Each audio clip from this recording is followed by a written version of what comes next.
Boa noite, meus irmãos. Graça e paz da parte do nosso Senhor e Salvador Jesus Cristo. Nós vamos dar início a mais uma reunião de culto nessa noite, contando com a graça do nosso Deus, com a presença dos irmãos aqui que nos ajudam na transmissão, também com os irmãos que nos acompanham pela internet, nos seus lares, os amigos. E nesse momento nós daremos início com uma oração. Convidamos a todos a fechar os nossos olhos, a nos colocar assim diante de Deus, buscando a sua presença, celebrando o seu nome, na certeza de que é o Senhor que nos assiste nesses momentos de culto, através da ação do seu Espírito, nos capacitando a fazer algo, a promover uma adoração que seja agradável diante dos seus olhos. Oremos nesse instante. Senhor, nós estamos envoltos nessa atmosfera dessa semana especial de celebração em nosso calendário, onde nós nos lembramos da Tua morte, da Tua ressurreição, onde nós enxergamos vida, salvação, a oportunidade de estarmos fazendo concertos diante do Senhor. E eu acredito, ó Deus, que o Senhor também pode renovar em nós a disposição de servir, de adorar, de crer, de confiar total e exclusivamente no Senhor. Pedimos, ó Deus, nessa noite que o Senhor nos assista, promovendo, ó Pai, o crescimento espiritual de todos nós, que ao enxergarmos, ó Deus, o sacrifício do Senhor na cruz, nós estejamos, ó Pai, de fato conscientes de que foi por amor, que foi em nosso lugar, que foi para promover a reconciliação do Senhor Deus conosco, para podermos também, ó Deus, desfrutar de relacionamentos saudáveis uns com os outros, para que pudéssemos vislumbrar a glória, a eternidade que está diante dos nossos olhos. Por isso, suplicamos a Ti que nos abençoe e nos conduza a todos, tanto os presentes como os que estão virtuais, a uma adoração que de fato agrade o Teu coração. Oramos assim, em nome e para a glória de Jesus. Amém. Meus queridos irmãos, vamos abrir as nossas Bíblias no Evangelho de Mateus, onde faremos duas leituras. A primeira, Mateus capítulo 27, do verso 33 ao verso 44. Cantaremos ao Senhor um cântico e depois retomaremos a leitura em Mateus 27, do verso 45 até o verso 56. Mantenhamos as nossas Bíblias abertas nesses textos. Diz assim a palavra do Senhor: E chegando a um lugar chamado Gólgota, que significa lugar da caveira, deram-lhe a beber vinho com fel, mas ele, provando-o, não quis beber. Depois de o crucificarem, repartiram entre si as suas vestes, tirando a sorte, e assentados ali, o guardavam. Por cima de sua cabeça puseram escrita a sua acusação: Este é Jesus, o Rei dos Judeus. E foram crucificados com ele 2 ladrões, um à sua direita e outro à sua esquerda. E os que iam passando blasfemavam dele, meneando a cabeça e dizendo: Ó tu que destróis o santuário e em 3 dias o reedificas, salva-te a ti mesmo, se és filho de Deus, e desce da cruz. De igual modo, os principais sacerdotes com os escribas e anciãos, escarnecendo, diziam: Salvou os outros e a si mesmo não pode salvar-se? Salvou os outros e a si mesmo não pode salvar-se. É Rei de Israel. Desça da cruz e creremos nele. Confiou em Deus, pois venha livrá-lo agora, se de fato lhe quer bem, porque disse: Sou filho de Deus. e os mesmos impropérios lhe diziam também os ladrões que haviam sido crucificados com ele. Meus queridos, o que nós encontramos nesse texto é expressamente o texto da crucificação. O Senhor Jesus havia de fato encontrado o ápice do seu ministério, momento onde ele se faz sacrifício por nós.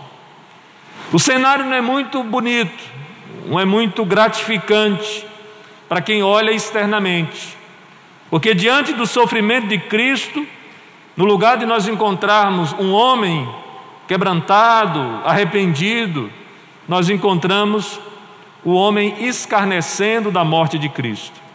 Mas internamente e espiritualmente, o que nós encontramos na cruz do Senhor Jesus, de fato, é salvação. Salvação para todo aquele que nele crê. Salvação mediante a obra, ao sacrifício do nosso Senhor e Salvador Jesus Cristo. Vamos cantar nesse instante um hino que tem como título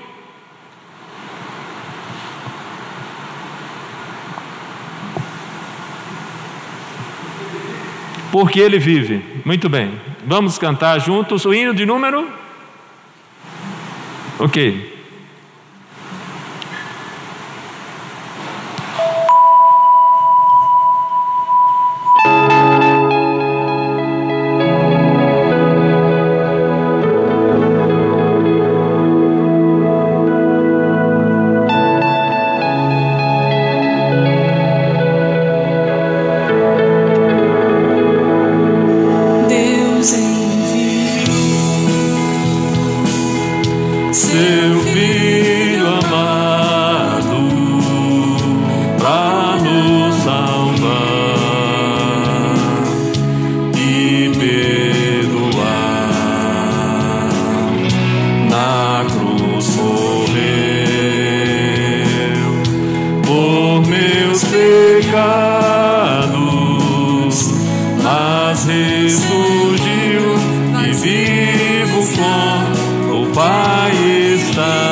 Terei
está nas mãos do meu Jesus, que vive está. Amém, queridos. Vamos sequenciar a leitura agora em Mateus capítulo 27, do versículo 45 até o versículo 56. E a palavra do Senhor nos diz assim: desde a hora sexta até a hora nona, houve trevas sobre a terra. Por volta da hora nona, clamou Jesus em alta voz, dizendo: Eli, Eli, lama sabachthani, que quer dizer: Deus meu, por que me desamparaste?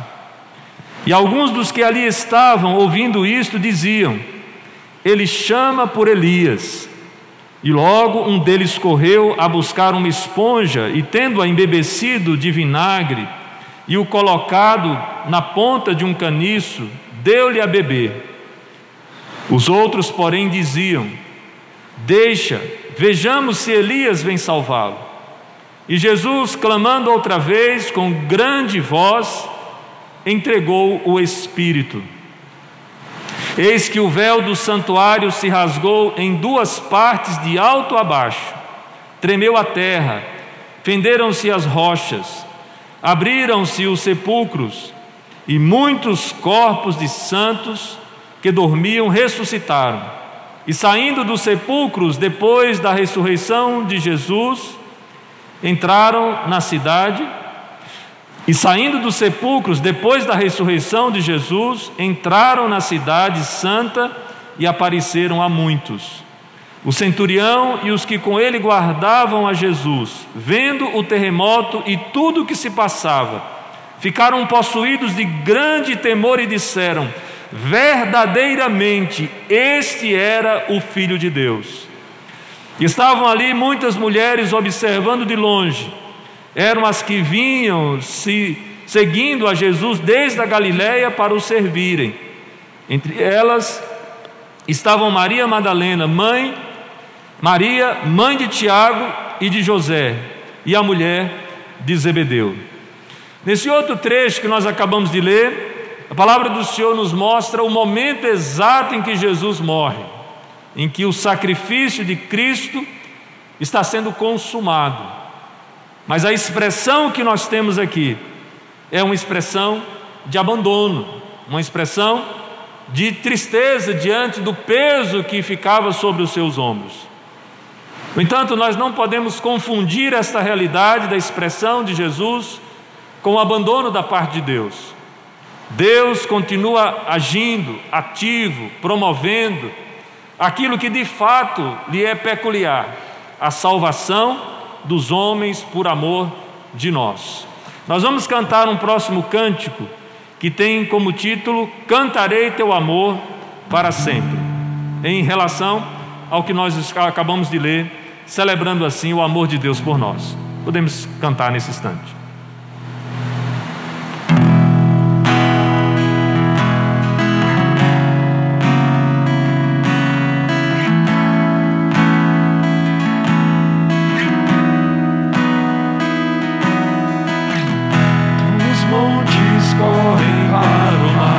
Teus rios de amor por mim, eu abrirei meu coração, deixando a tua cura entrar.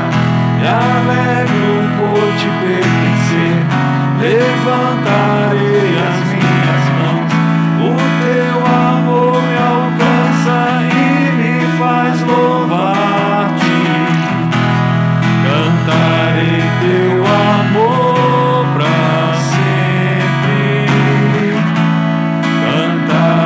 teu amor pra sempre, cantarei teu amor pra sempre, cantarei teu amor pra sempre. Dos montes corre para o mar, teus rios de amor por mim, eu abrirei meu coração, deixando a tua cura entrar.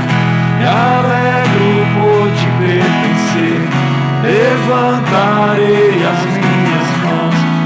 teu amor me alcança e me faz louvar-te. Cantarei teu amor pra sempre. Cantarei teu amor pra sempre. Cantarei teu amor pra sempre. Cantarei teu amor pra sempre. No coração exulta, de alegria eu canto. Se o mundo conhecer a ti, ele se encherá com a tua alegria. Cantarei teu amor pra sempre. Cantarei teu amor pra sempre. Cantarei teu amor pra sempre. Cantarei teu amor pra sempre.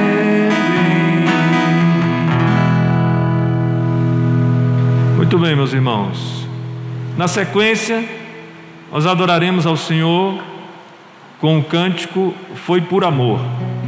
Mais uma vez fazendo referência ao amor de Deus em permitir, em propiciar para nós que o seu Filho, o nosso Senhor Jesus Cristo, fosse sacrificado para que nós tivéssemos vida e vida abundante, vida eterna com o Pai.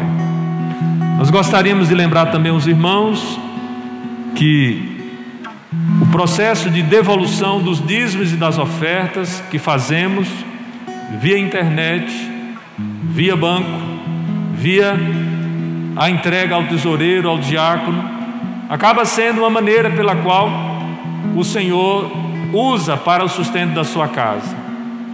Mas não fazemos isso como uma forma de barganhar com Deus. Nós não fazemos isso em troca de alguma coisa. Fazemos isso em ação de culto, testemunhando que Deus tem suprido e tem atendido às nossas necessidades. Louvamos o Senhor porque o Senhor tem mantido e sustentado a sua obra. Louvamos a Deus pela fidelidade dos irmãos e pedimos que o Senhor nos dê graça de usarmos esses recursos de maneira responsável, aplicando no desenvolvimento e na expansão da obra de Cristo. Que Deus assim nos abençoe. Nesse momento nós vamos cantar o cântico Foi por Amor.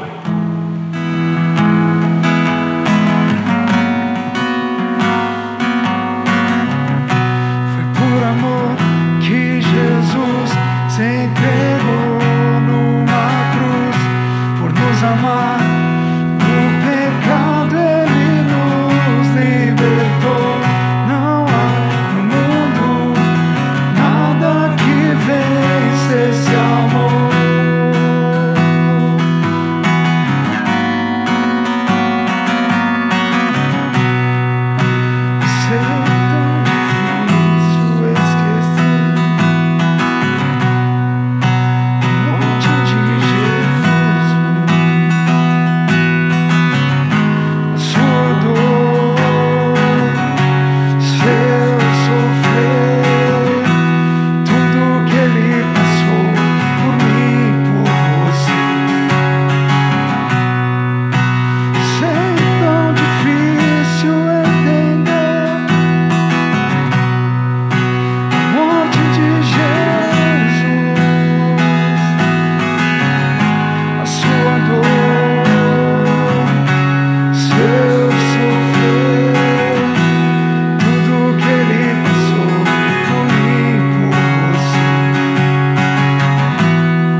amor que Jesus entregou numa cruz, nos amar do pecado Ele nos libertou.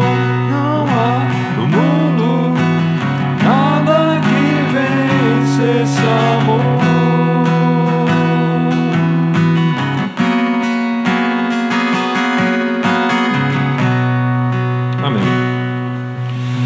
Meus queridos irmãos, nós vamos agora passar ao momento da exposição da palavra.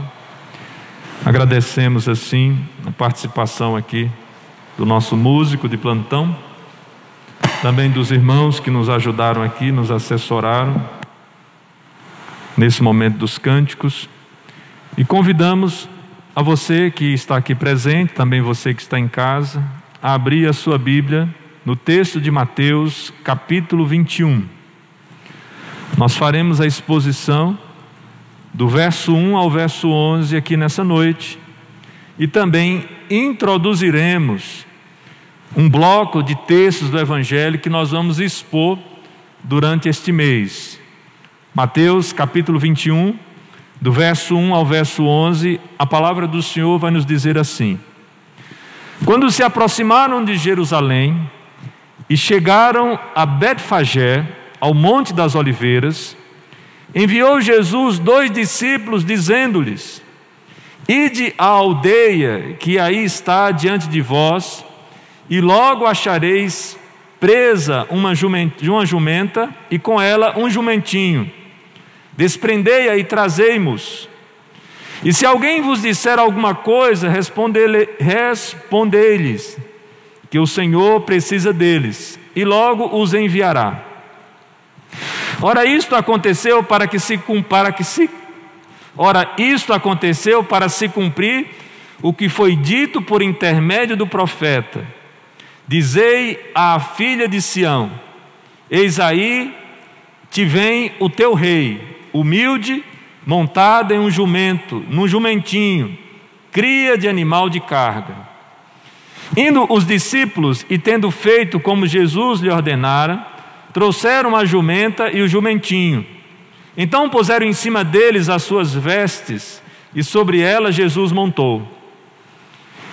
E a maior parte da multidão estendeu as suas vestes pelo caminho, e outros cortavam ramos de árvores, espalhando-os pela estrada. E as multidões, tanto as que o precediam como as que o seguiam, clamavam: Hosana ao filho de Davi, bendito o que vem em nome do Senhor, Hosana nas maiores alturas. E entrando ele em Jerusalém, toda a cidade se alvoroçou e perguntavam: Quem é este? E a multidão clamavam: Este é o profeta Jesus de Nazaré da Galileia.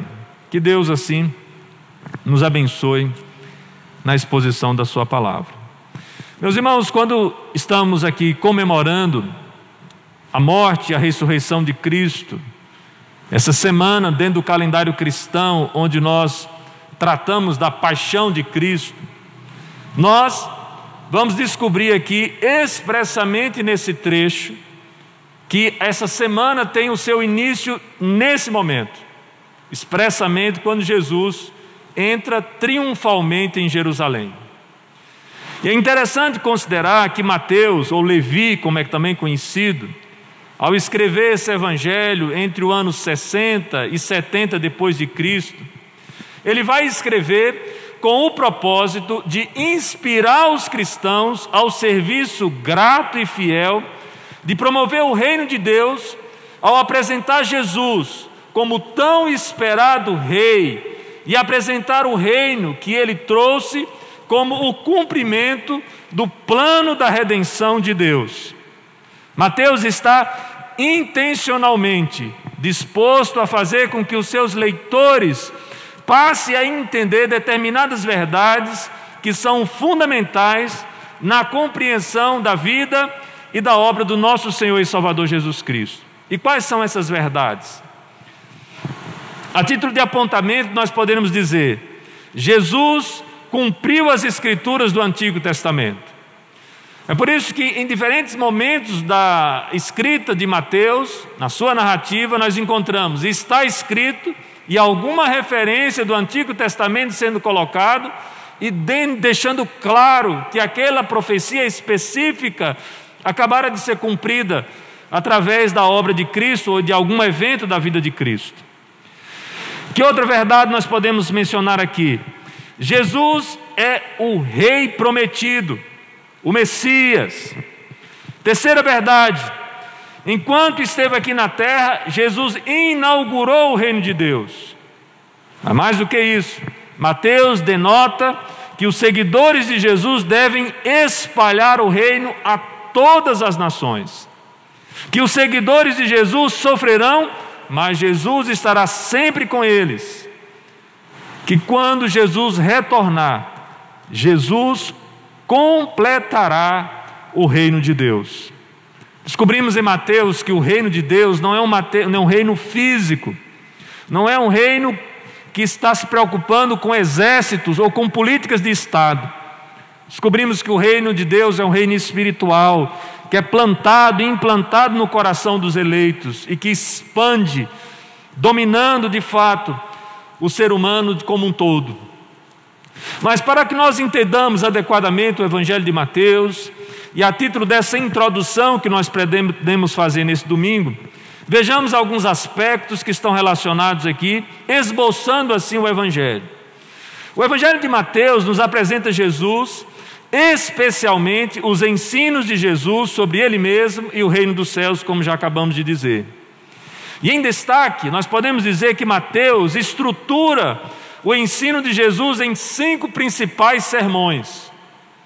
Um sermão que tem como tema a ética, um outro sobre discipulado e missão, um terceiro sobre o reino do céu, um quarto sobre a igreja e o quinto sobre escatologia. Esboçando o Evangelho, nós podemos dividi-lo da seguinte maneira, acompanhe junto comigo aí, abrindo e conduzindo os textos na sua Bíblia. Nós iniciamos com um prólogo, no capítulo 1, do verso 1 até o capítulo 2, verso 23. A partir do capítulo 3, verso 1, até o capítulo 7, verso 29, nós encontramos Mateus falando sobre a vinda do reino. Já no capítulo 8, verso 1, do verso 10 até o verso 10, versículo 42, ele fala sobre as obras do reino. Chegando no capítulo 11, verso 1, até o capítulo 13, verso 58, a natureza do reino. E do capítulo 14, verso 1, até o capítulo 18, 35, a autoridade do reino. E a passagem que nós acabamos de ler está em outro bloco, e começa no capítulo 12, verso 1, e vai até o capítulo 25, verso 46, que fala sobre as mudanças do reino.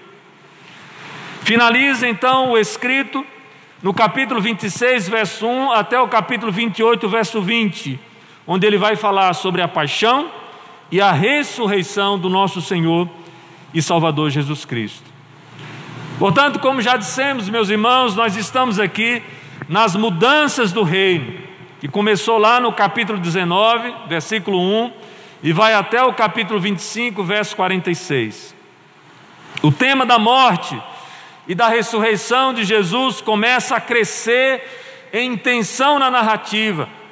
Porém, a paixão e a morte de Jesus não se constituíram numa lamentável tragédia, mas é visto como sendo os meios que Deus usou para atingir seu objetivo.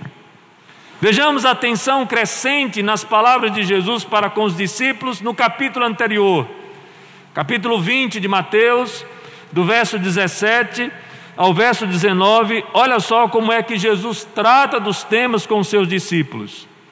Estando Jesus para subir a Jerusalém, chamou à parte os 12 e em caminho lhes disse: eis que subimos para Jerusalém, e o Filho do Homem será entregue aos principais sacerdotes e aos escribas. Eles o condenarão à morte e o entregarão aos gentios para ser escarnecido, açoitado e crucificado, mas ao terceiro dia ressurgirá. Entenda, meus irmãos, Jesus está deixando aqui a Pérea, com essa tensão já aflorada, atravessou o Jordão e em Jericó restaurou a visão de 2 cegos, evidenciando aí em Mateus capítulo 20, do verso 29 ao verso 34, mais um sinal da sua messianidade. De Jericó, o grupo se dirigiu a Jerusalém. E nesse ponto, o William Hendrickson vai escrever dizendo o seguinte: por razões bem fundadas, é possível presumir que chegaram a Betânia, o lar de Simão, o leproso, Lázaro, Maria e Marta, antes do pôr do sol de sexta-feira, e que no sábado, do pôr do sol de sexta ao pôr do sol de sábado, Jesus tenha desfrutado do repouso sabático com seus amigos, que na noite de sábado tenha havido uma ceia em sua homenagem, e que no dia seguinte, sendo domingo, tenha ocorrido a entrada triunfal em Jerusalém. Chegamos então ao texto da exposição, chegamos ao início da Semana da Paixão, que será seguida pela ressurreição de Cristo. Chegamos ao capítulo 21, do verso 1 ao verso 11, da entrada triunfal de Jesus. E a pergunta que nós precisamos fazer é: qual é o significado desse evento no cenário bíblico? E aqui eu defini pelo menos 4 significados que nós precisamos considerar sobre esta obra que Jesus foi chamado a fazer a partir da instrução que ele recebeu do Pai. E qual é o primeiro significado que nós gostaríamos de trazer? O primeiro é que Jesus não contém mais sua popularidade. Nós observamos antes desse evento Jesus controlando a sua popularidade, a sua publicidade, não permitindo que determinados assuntos fossem vinculados de maneira mais extensiva, pedindo para que se guardasse segredo diante de algumas ações dele, mas agora não. Jesus não está aqui mais para conter absolutamente nada. Ele deliberadamente evoca uma demonstração marcante. Ele estava ciente de que tal publicidade da parte das massas agravaria a hostilidade dos líderes em Jerusalém, de tal maneira que desejarão mais que nunca concretizar sua conspiração de morte contra ele. Mas Jesus permite que essas coisas aconteçam desta forma. Segundo significado que nós gostaríamos de considerar é que Jesus vai demonstrar o controle sobre a situação, obrigando os membros do Sinédrio a mudar sua programação. O programa seguiria a agenda que ele, junto com o Pai, havia traçado. Será o entusiasmo das multidões com respeito a Jesus o motivo de precipitação da crise. Terceiro significado: a profecia messiânica de Zacarias, capítulo 9, verso 9, será cumprida. Diz o texto de Zacarias: alegra-te muito, ó filha de Sião, exulta, ó filha de Jerusalém. Eis aí te vem o teu rei, justo e salvador, humilde, montado em jumento, num jumentinho, cria de jumenta. E aí, meus irmãos, nós chegamos aqui diante da constatação que aquela aclamação do povo, que ele era o filho de Davi, o Messias, Jesus não mais vai contê-los. Mas quarto significado, nós notamos que é revelado o tipo de Messias que ele é. Jesus não é um Messias segundo as expectativas do povo de Israel. Não, o Messias terreno dos sonhos, aquele que daria início à guerra contra o opressor. Mas sim, Jesus é o tipo de Messias que vem promover e estabelecer os fundamentos da paz, conforme Lucas capítulo 19, verso 42. A paz que reconcilia Deus e o homem com seu semelhante. Logo, a simbologia da entrada triunfal em Jerusalém no lombo de um jumentinho aponta para isso: atividades de paz, não os rigores da guerra dos homens.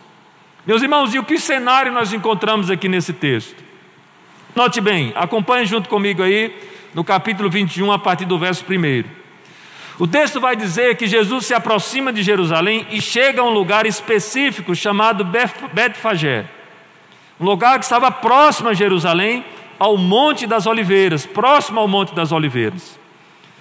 E Jesus envia 2 discípulos dizendo para que eles fossem à aldeia e trouxessem ali uma jumenta e com ela o seu jumentinho. E como que Jesus sabia disso?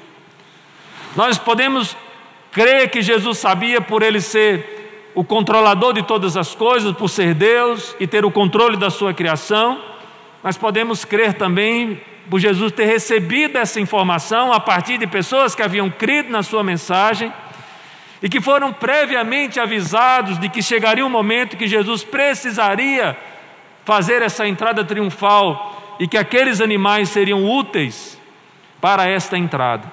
Mais interessante considerar é o fato de que Jesus entra de maneira humilde.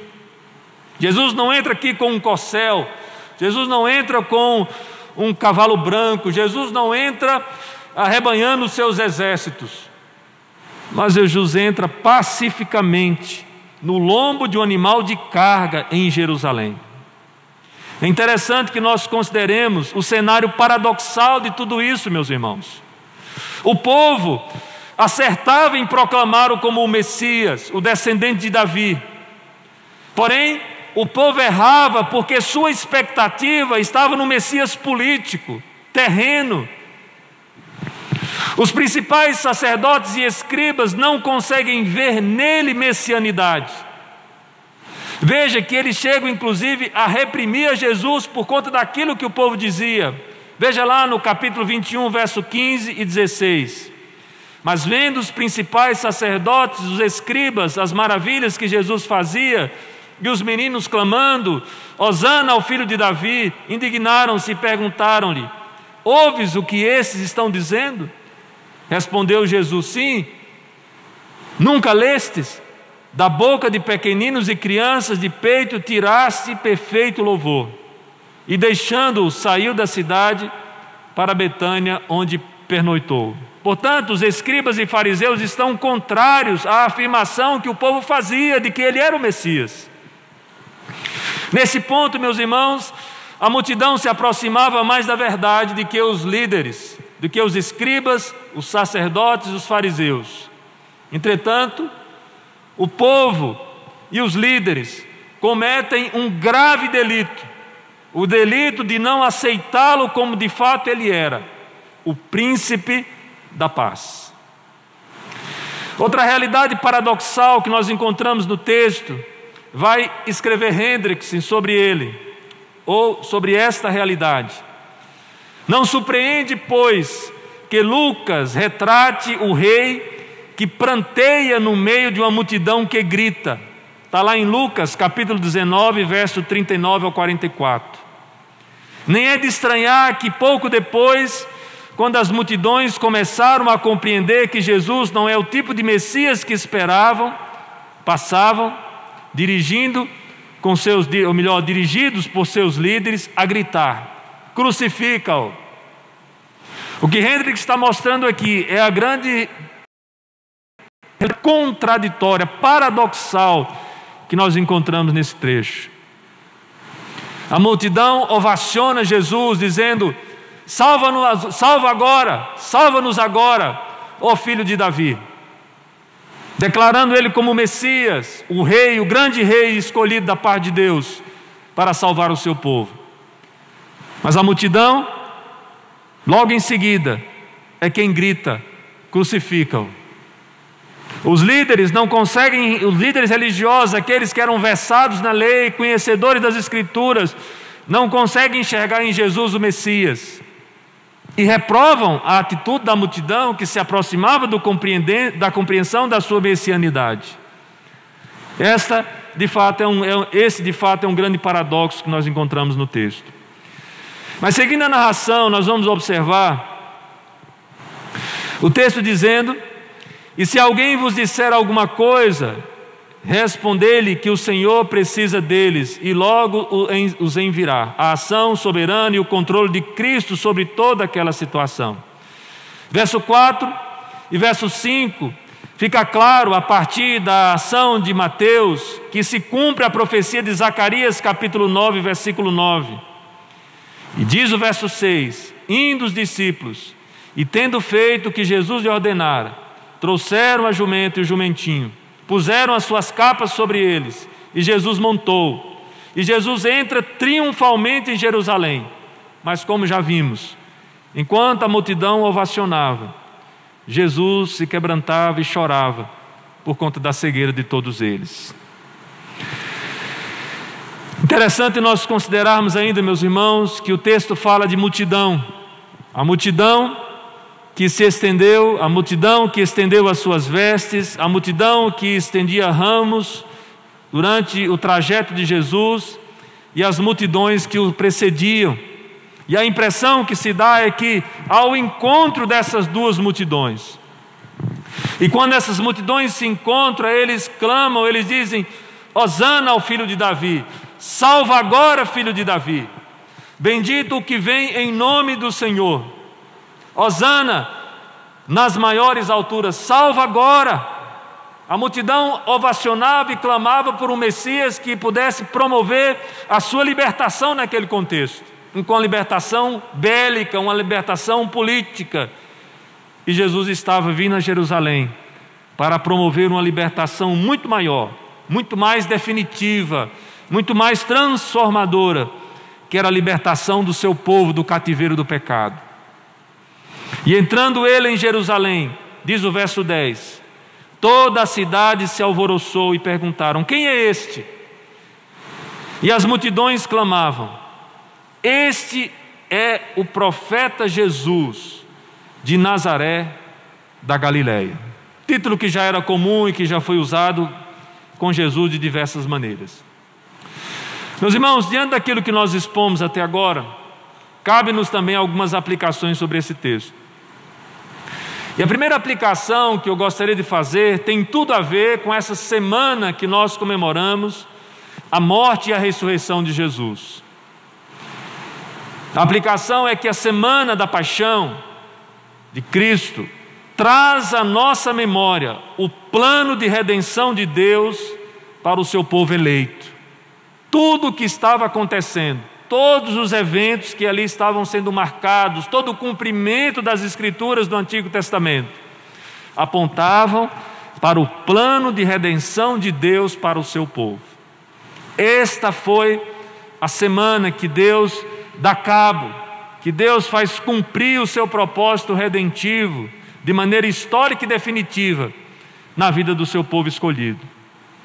A segunda aplicação é que na semana da paixão, nós podemos também trazer à memória a figura do rei, o seu reino de paz, o reino triunfante, apesar da ignorância do seu povo e dos seus líderes religiosos. Mas também podemos aplicar que a semana da paixão traz à nossa memória um Messias que tem a situação da crise, onde ensejaria sua morte sacrificial e a sua ressurreição sobre o controle divino, não dos homens maus, mas segundo a agenda que ele mesmo havia estabelecido com o Pai. Mas em quarta e última aplicação, nós podemos dizer que a semana da paixão traz à nossa memória a paz que reconcilia Deus e o homem caído, e que transforma os relacionamentos do homem com seus semelhantes, porque a ação reconciliatória da parte de Deus com os homens se dá efetivamente pelo sacrifício da cruz. Os irmãos se recordam num texto que nós lemos no início desse culto, na liturgia, há uma referência bastante peculiar lá em Mateus capítulo 27, quando lemos a respeito da morte de Cristo a partir do versículo 51.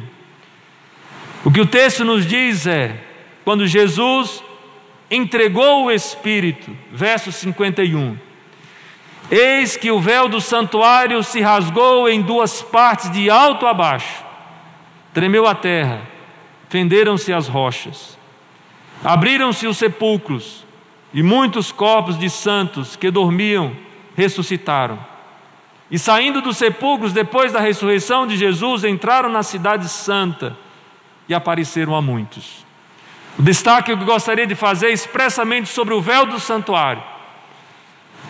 O véu do santuário é o que fazia a separação do santo lugar para o santo dos santos. A separação que havia entre Deus e os homens.